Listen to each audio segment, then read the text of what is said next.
Hello बच्चों, good morning. जैसा कि इसके पहले वाले वीडियो में हम आप लोगों को पार्ट 1 विकास डेवलपमेंट के बारे में बता रहे थे, बता भी दिया है, पूरा भी कर चुका हूं मैं। आज हम आप लोगों को इकोनॉमिक्स में अर्थशास्त्र में अध्याय 2 भारतीय अर्थव्यवस्था के क्षेत्र, जिसे हम सेक्टर ऑफ इंडियन इकोनॉमी के नाम से जानते हैं, ठीक है।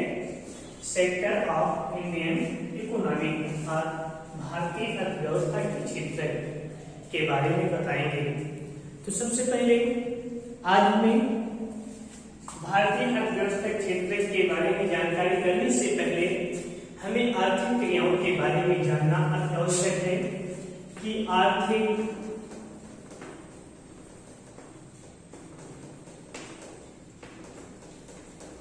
क्रियाएं, हम शुरू करते हैं आर्थिक क्रियाएं से। आर्थिक क्रियाएं क्या है, ठीक है। ये सभी गतिविधियां जिनसे लोगों को कोई ना कोई आय प्राप्त होता है, क्या कहेंगे, वे सभी गतिविधियां जिनसे लोगों को कोई ना कोई आय प्राप्त होता है, आर्थिक क्रियाएं कहलाती हैं। वे गतिविधियां आर्थिक क्रियाएं कहलाती हैं।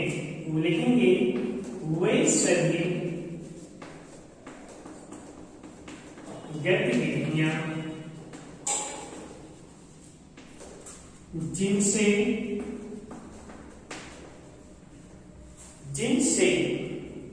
ध्यान देंगे, जो मैं लिखा हूं, लोगों को, किसको,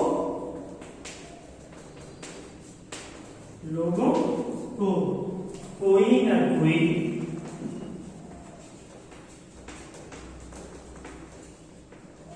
कोई आय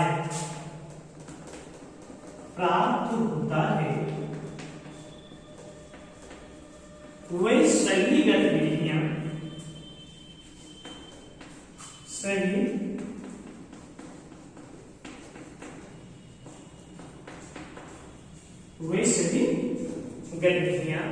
आर्थिक क्रियाएं कहलाती हैं। क्या कहलाती हैं? आर्थिक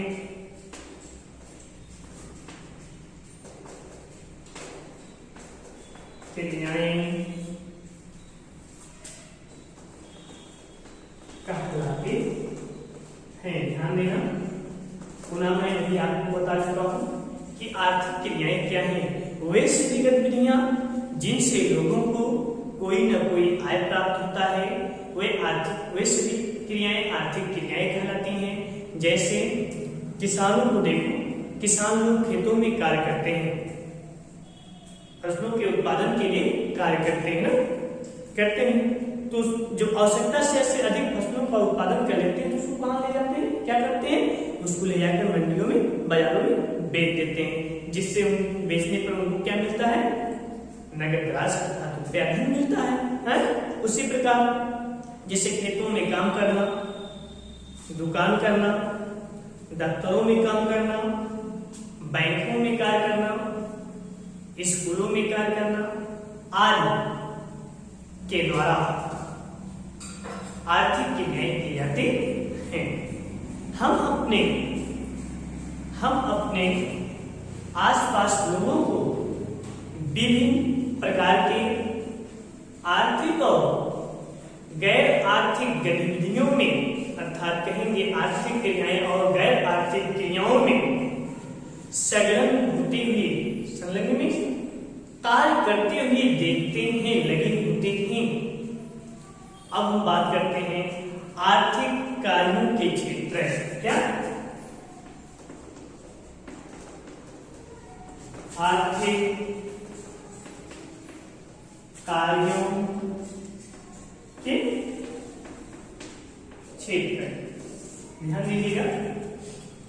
हम बात कर रहे थे, हम अपने आसपास लोगों को विभिन्न गैर व आर्थिक, पुनः समझोगे, हम अपने आसपास लोगों को विभिन्न आर्थिक तथा गैर आर्थिक गतिविधियों में कार्य करते हुए या संलग्न होती हुई देखते हैं।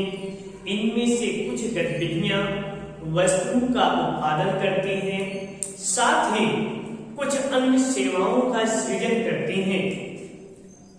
कुछ गतिविधियां जो हैं वस्तुओं का उत्पादन करती हैं। ध्यान देना, कुछ गतिविधियां जो हैं वस्तुओं का उत्पादन करती हैं। यहीं पर आपको समझना होगा, कुछ गतिविधियां जो है वस्तुओं का उत्पादन करती हैं, साथ ही कुछ अन्य गतिविधियां जो हैं कुछ अन्य सेवाओं का सृजन करती हैं।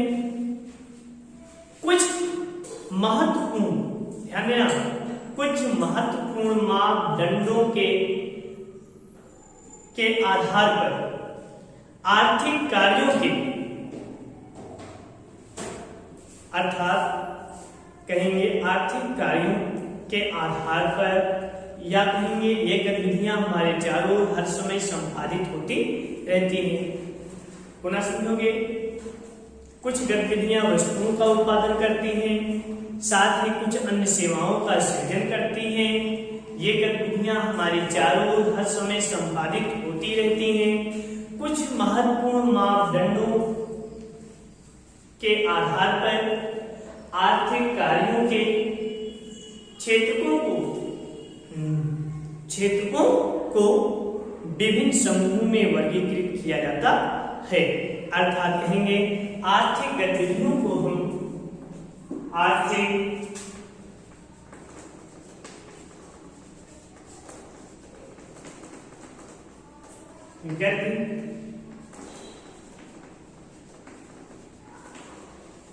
गतिविधियों के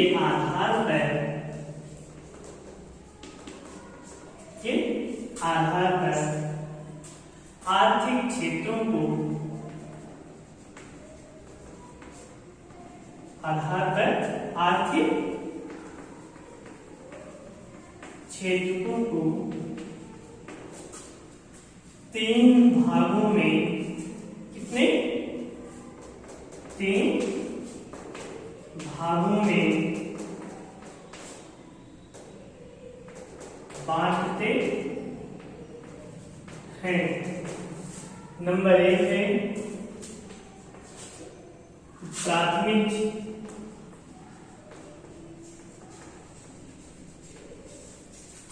क्षेत्र है।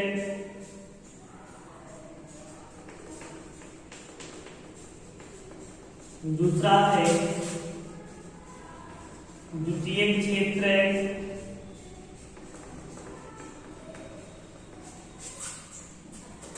तीसरा है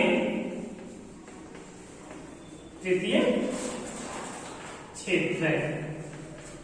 ठीक, आर्थिक गतिविधियों के आधार पर हम आर्थिक क्षेत्रों को 3 भागों में बांट सकते हैं या बांटते हैं। नंबर 1 है प्राथमिक क्षेत्र, नंबर दूसरा है द्वितीयक क्षेत्र, नंबर तीसरा है तृतीयक क्षेत्र। तो अब हम सबसे पहले ध्यान देंगे प्राथमिक क्रियाएं या क्षेत्र क्या है, इन सब के बारे में जानकारी लेंगे।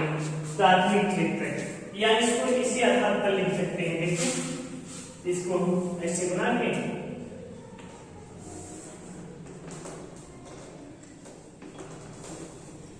क्षेत्र को ये प्राथमिक, द्वितीयक और तृतीय आर्थिक कार्यों के क्षेत्र के आधार पर हम जो है इसको 3 भागों में बांटते हैं। ठीक है, कौन कौन से हैं ध्यान देना।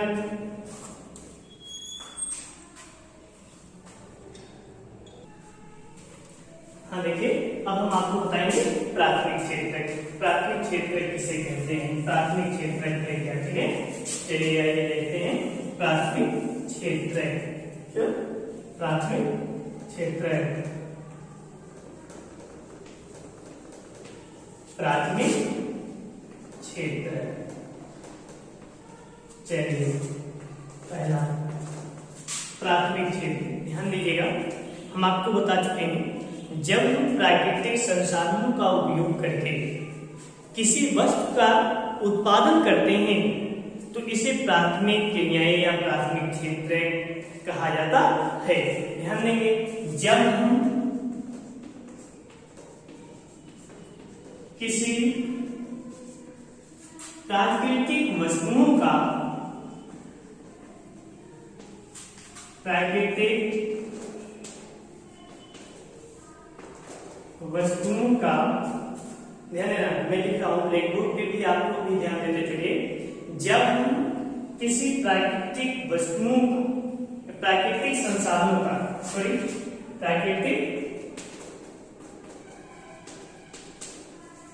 प्राकृतिक संसाधनों का प्रयोग करते हैं,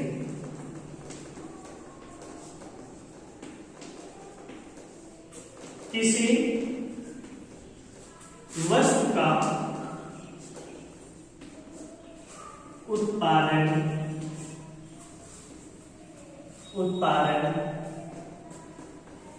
करते हैं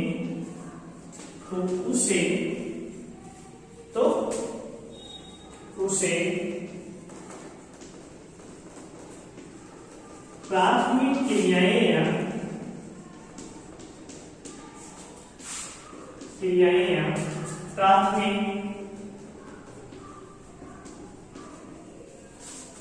प्राथमिक क्षेत्र कहते हैं। ध्यान दीजिए एक बात सुना, जब हम किसी प्राकृतिक संसाधनों का प्रयोग करके किसी वस्तु का उत्पादन करते हैं, किसी वस्तु का उत्पादन करते हैं, तो इसे जो है प्राथमिक क्रियाएं या प्राथमिक क्षेत्र की गतिविधियां कहा जाता है। जैसे मैं आपको बताएं, उदाहरण में देखोगे, कृषि करना, क्या कृषि करना, ठीक है, कृषि करना, मत्स्य पालन हुआ, मत्स्य पालन,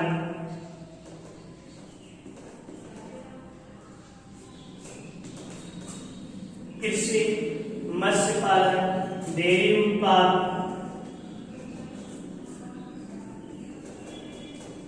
उत्पाद, बागवानी, कृषि के अंतर्गत आता है, ठीक है, बागवानी, खनिज।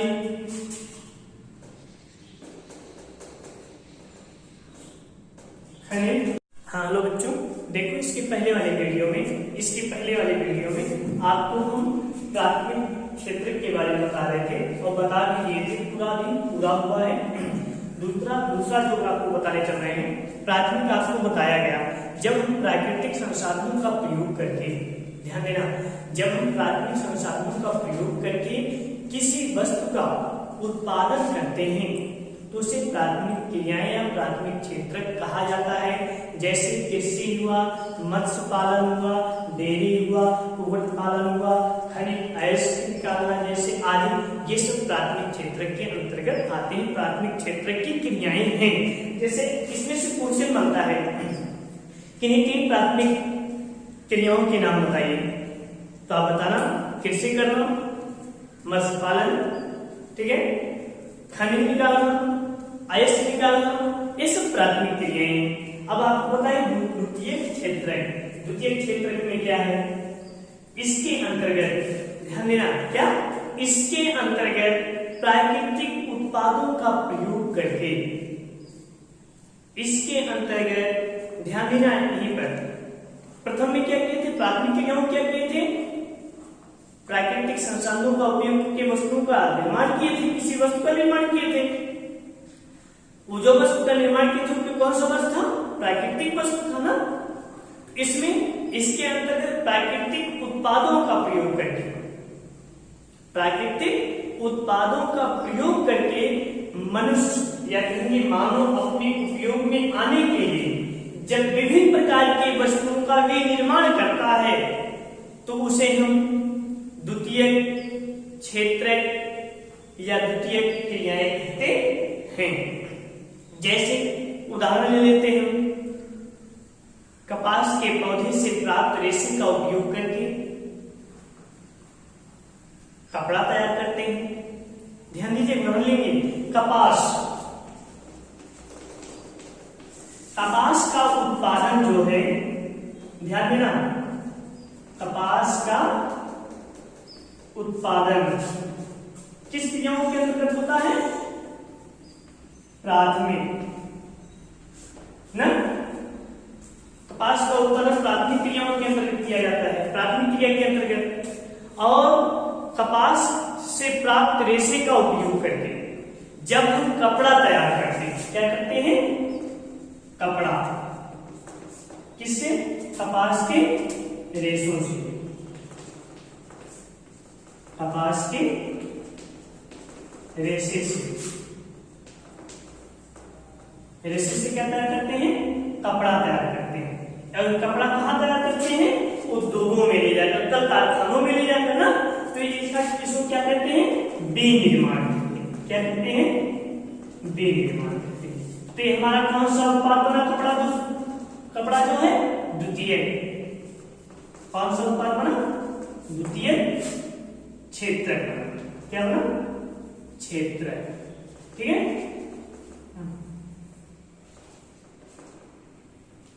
क्षेत्रक हो गया। अब ध्यान देना, वही उदाहरण मैं आपको बता रहा था, जैसे कपास के पौधे से प्राप्त रेशे का प्रयोग करके हम कपड़ा तैयार करते हैं। ठीक है, एक उदाहरण हो गया।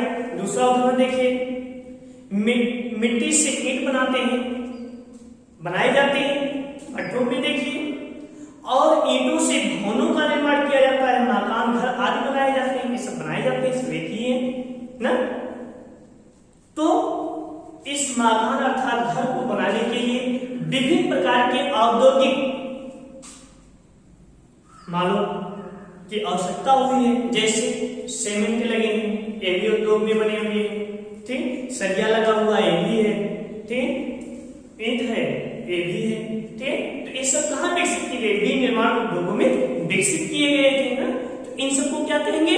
द्वितीयक क्षेत्रक। क्या कहेंगे? क्या कहते हैं? द्वितीयक क्षेत्रक। इस क्षेत्र को औद्योगिक क्षेत्र भी कहा जाता है। क्या कहा जाता है? औद्योगिक क्षेत्र। ध्यान देना,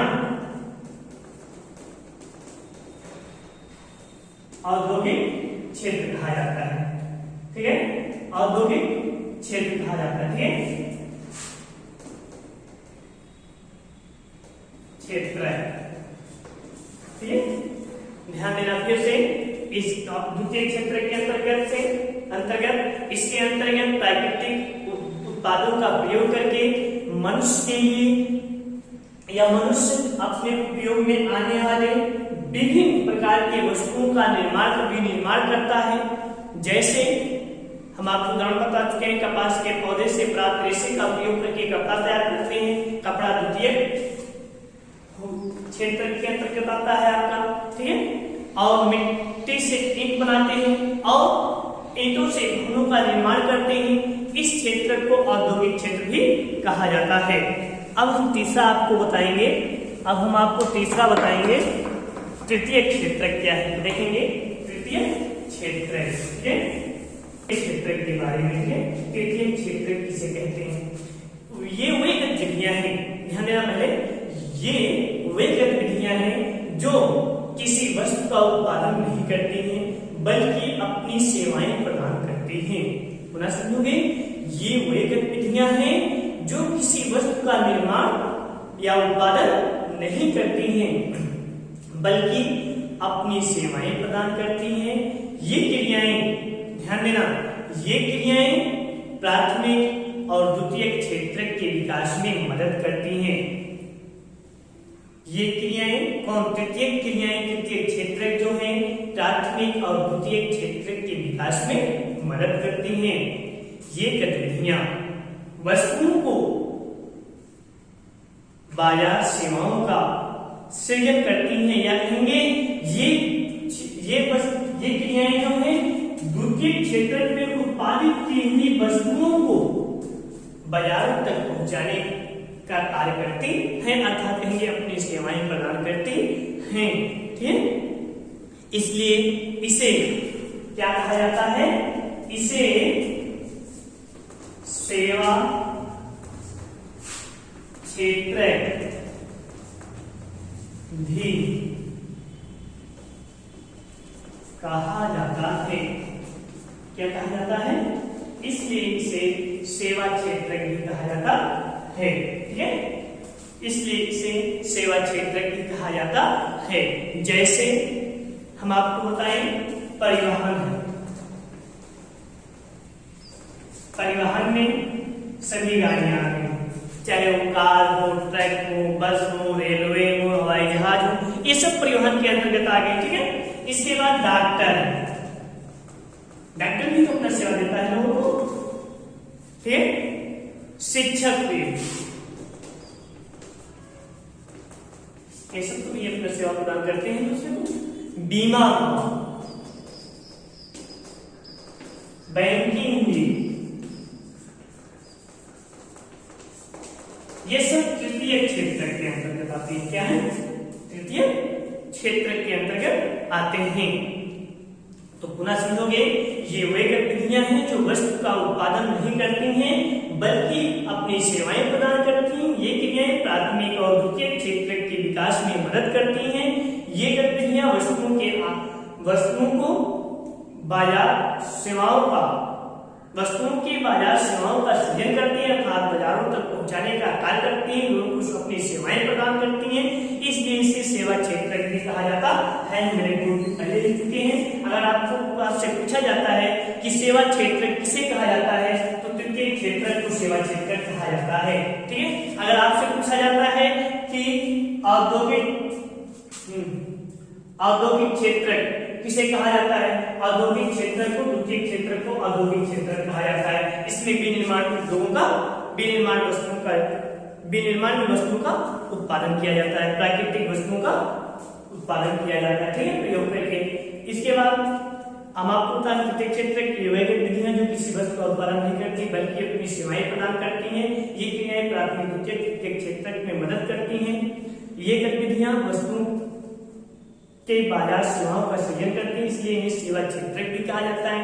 जैसे हम आपको बता चुके हैं, परिवहन में कार है, बस है, ट्रक है, रेलवे है, आदि है। ठीक है, इसके बाद वकील हुई, डॉक्टर हुए, शिक्षक लोग हुए, बीमा हुआ, बैंकिंग हुआ। इस समय इंटरनेट भी चल रहा है। ठीक है, ये भी सेवा प्रदान कर रहा है। इस समय मोबाइल फोन है आपका, जिसके माध्यम से आप वर्चुअल क्लास में पढ़ाई कर रहे हो, वर्चुअल क्लास के माध्यम से पढ़ाई कर रहे हैं। ठीक है, वीडियो वर्चुअल क्लास में आप पढ़ाई कर रहे हैं, ये भी अपना सेवा प्रदान कर रहा था। मोबाइल फोन हुआ। ठीक है, ये सब जो है विकास में अपना योगदान देते हैं। तो बेटा आज के वीडियो में बस इतना ही। सबसे पहले हम आपको बताएं, ध्यान देना, अध्याय 2 में भारतीय अर्थव्यवस्था के क्षेत्र में सेक्टर ऑफ इंडिया इकोनॉमिक्स में आपको बताया गया है। सबसे पहले आपको अर्थव्यवस्था, आर्थिक क्रियाएं बताया गया।